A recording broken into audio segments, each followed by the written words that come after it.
Então, graças a Deus, nesse instante nós vamos unir os nossos pensamentos, os nossos corações, para mais uma reflexão sobre o Evangelho do Cristo. E nesse instante levamos os nossos pensamentos em prece, pedindo ao Pai que nos envolva em seu amor, sua bondade, sua misericórdia, que os nossos companheiros espirituais se unam a nós nesta petição ao Pai, para que Ele possa abrir as nossas mentes, os nossos corações, para que nós possamos receber esta palavra e fazer com que ela brote em conhecimento em nossos corações. Graças a Deus. Então, nesta noite nós vamos refletir um pouquinho sobre moral. Antes de falar do texto em si, eu gostaria de dizer algo que pode assombrar um pouquinho. A moral, para nós espíritas, na verdade não é a moral da Bíblia, a moral que está contida nos evangelhos bíblicos, não pelo conteúdo em si, mas pela interpretação que foi dada a esse conteúdo e a forma com que é tratado. Para nós, a moral que está estabelecida na parte terceira do livro dos Espíritos, que traz todo um contexto e uma reinterpretação do ensino do Cristo, nunca fugindo, obviamente, daquilo que o Mestre falou, mas trazendo uma releitura para que nós possamos compreender isto à luz dos nossos dias, à luz do conhecimento. Por que eu disse isso? Porque o texto que nós vamos trabalhar, o título é Moral Estranha. E quando a gente lê isso aqui, a gente fala, não é possível que Cristo falou isso. E realmente Cristo ele usou as palavras, mas não no sentido que as pessoas dão. A primeira parte desse texto, que está no capítulo 23 do Evangelho segundo o Espiritismo, que está em Mateus 11, 23, se eu não estiver errado, que diz assim, que nós devemos aborrecer pai e mãe. Ele fala, aquele que não aborrecer pai e mãe. Ele fala em abandonar pai, mãe e filhos. Aquele que não abandonar pai, mãe e filhos. Ele fala em deixar os mortos enterrarem os seus mortos. Deixem que os mortos enterrem os seus mortos, né? Mas siga no trabalho do Evangelho. E a última parte desse texto, ele diz assim, não vim trazer a paz, mas a espada. Não nos parece estranho que Cristo tenha dito estas palavras ao pé da letra, para que nós assim compreendêssemos e agíssemos, quando nós temos a clara ideia ao longo de todo o restante que Cristo é amor, que Cristo é serenidade, Cristo é paz. Então tudo isso parece contradizer aquilo que está lá posto nos ensinamentos do Cristo. Mas a gente vai começar a falar a respeito disso numa reflexão que nós vamos viajar 4 séculos atrás, 4 séculos antes de Cristo. Na filosofia hindu, que tem um poema chamado Mahabharata, esse poema, ele traz inserido numa parte dele, um trecho chamado Bhagavad Gita, que é um diálogo entre Arjuna e Krishna, que é um avatar, né, de um outro Deus, né, da filosofia hindu. E Krishna significa sabedoria. Qual é o conflito que nós encontramos quando lemos esse texto de Bhagavad Gita aqui? Nós vamos encontrar o Arjuna preocupado porque ele estava diante de uma guerra, de uma iminente guerra para a conquista de uma província, e guerreando contra o seu primo. E isso estava incomodando muito a fazê-lo, né? Fazer essa guerra, todos os exércitos ali preparados, mas não havia nenhuma atitude dele. e ele se ajoelha diante de Krishna e pede um conselho. E Krishna, ao invés de dizer para ele, não, deixe a guerra, Krishna diz, vá para a batalha, vá para a batalha. Ele diz, mas como posso eu batalhar contra os meus? Como posso eu destruir aqueles que são meus? Acontece que ele não enxergou o que Krishna queria falar para ele. Sendo Krishna a representação da sabedoria, conduziu-o por um processo de reflexão para que ele entendesse o que significava essa guerra. Por que eu estou usando essa figura, essa imagem aqui? Porque, comparando com Cristo, que veio 4 séculos depois, a mesma coisa se dá. Cada período, cada ciclo de transformação do nosso planeta, Deus manda algum mensageiro para que possa contribuir com a humanidade dentro do processo de reconstrução das nossas vidas, da nossa caminhada aqui. E Jesus veio trazendo essa mensagem que parece confusa, como Krishna falou aqui para Arjuna, e ele não entendeu.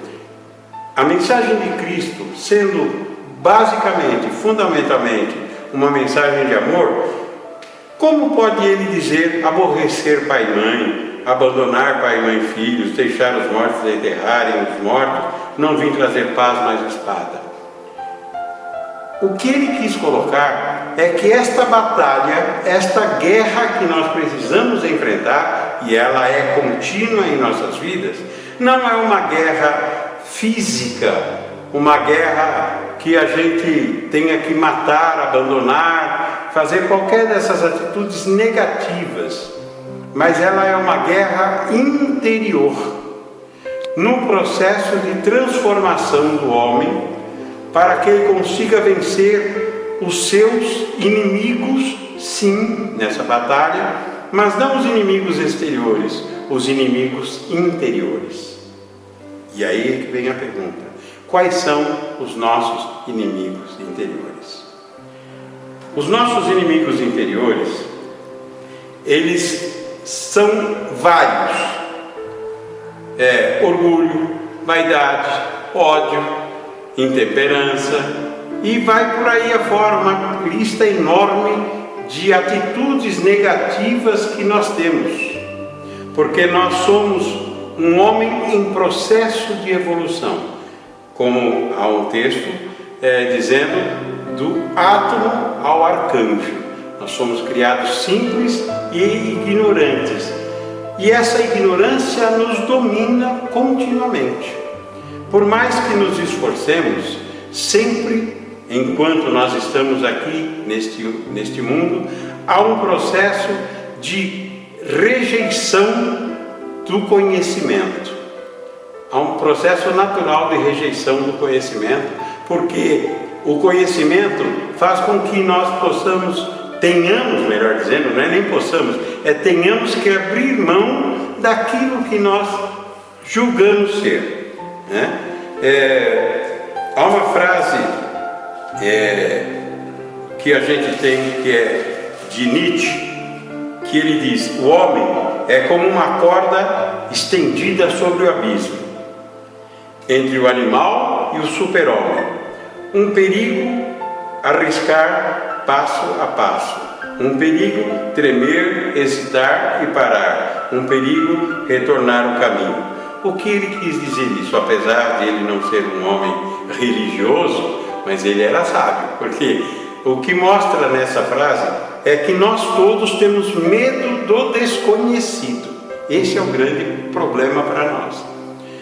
Quando a gente olha o pai, e essa é uma outra situação que a gente deve observar, o pai, ele já viveu 30, 40 anos e o filho está lá com 4, 5.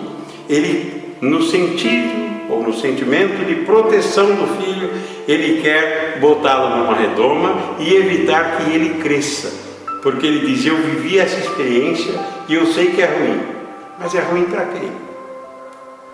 Essa é a outra pergunta. É ruim para quem? Porque cada um tem a sua própria experiência. Eu não posso fazer do outro viver a minha experiência. E a gente, inclusive, sob a ótica religiosa, a gente tenta isso. Eu vim para o Espiritismo, sim, aqui encontrei lugar. Aí eu saio querendo transformar todo mundo em espírita, mesmo aqueles que não estão prontos para a transformação.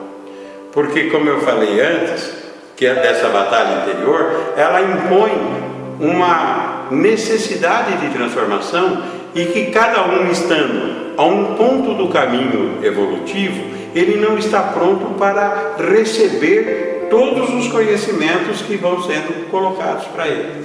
Então isso leva a gente a um conflito interior muito grande. O conflito que se estende, se impõe o domínio da sua personalidade. Personalidade. O que é a personalidade? Se a gente for remontar lá ao grego, a origem da palavra, a gente vai ver que personalidade significa persona, a máscara que a gente usa no nosso processo de convivência com todo mundo.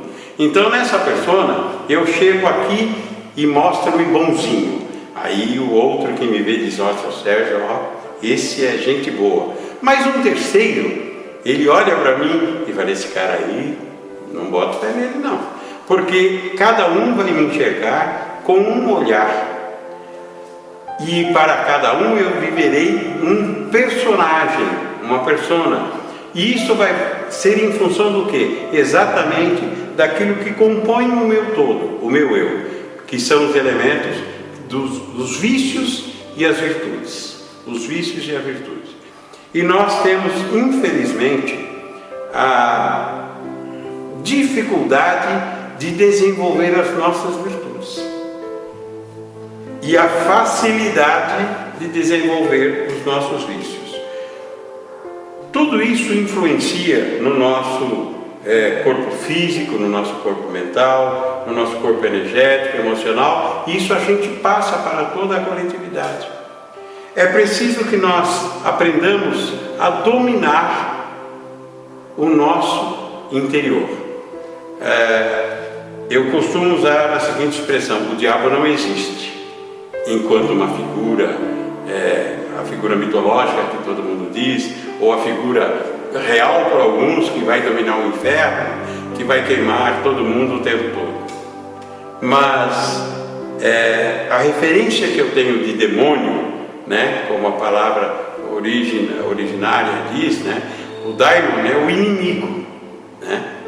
O daimon, na verdade, pode ser um bom ou mal. Nós temos dentro de nós, né, o inimigo, mas não é um inimigo exterior, é o inimigo que está dentro de mim. E é isso que o Evangelho nos ensina nesta moral estranha: dominar este inimigo interior, esse demônio, esse diabo, né, como é a palavra também lá em grego nos traz, em latim, que está dentro de nós. Eu sou o meu próprio demônio, eu sou o meu próprio demônio, mas há como mudar? Há.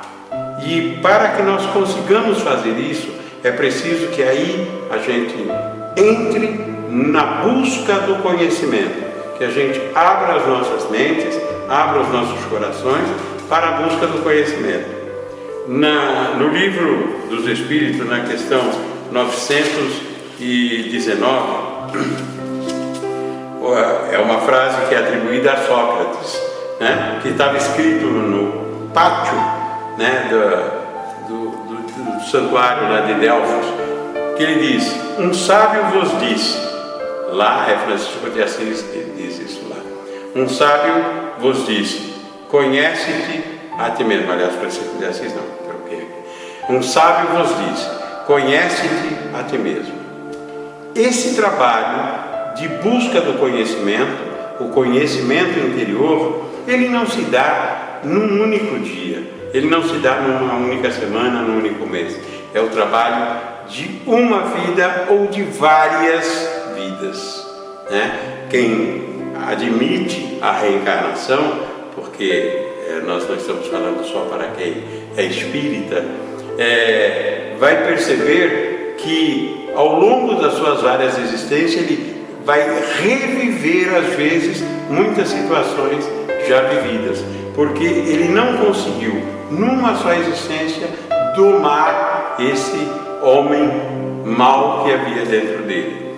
E é isso que Jesus chama a atenção quando ele fala em aborrecer pai e mãe, porque aborrecer pai e mãe significa não ser um mau filho, mas significa que as opiniões que eu tenho, eu possa com elas desagradar os meus pais, desagradar os meus irmãos, aborrecê-los, portanto, e não odiar, como é uma interpretação que existe na Bíblia, né? Não é o ódio que ele ensina, mas é desagradar, é amar menos e não odiar. Então, quando eu, como disse antes, admito para mim o Espiritismo como fonte de transformação, ou o protestantismo, ou o catolicismo, qualquer que seja a sua religião, a sua crença, a sua filosofia, e você quer passar para o outro, isso vai gerar entre vocês, entre nós, conflito. E é isto que Jesus chama a atenção: deixar os mortos enterrarem os mortos, porque o morto aqui não é no sentido físico, mas é no sentido do conhecimento. Ele não tem o conhecimento, ele não despertou para isso. É como se estivesse morto para, entre aspas, a vida que ele está vivendo. E quando ele diz que não veio trazer a paz, mas a espada, exatamente está dentro da figura que eu falei lá no início, da batalha entre os dois primos. Esta paz ou essa batalha que ele está trazendo é uma batalha interior, uma batalha de valores morais que nós precisamos desenvolver em nós. Desenvolver em nós o quê? A tolerância, o amor, a fraternidade, que são as virtudes que nós temos que se opõem ao homem mau que está vivente em nós. Então, esse cuidado é o cuidado que nós precisamos ter. Será fácil essa caminhada? Com certeza não.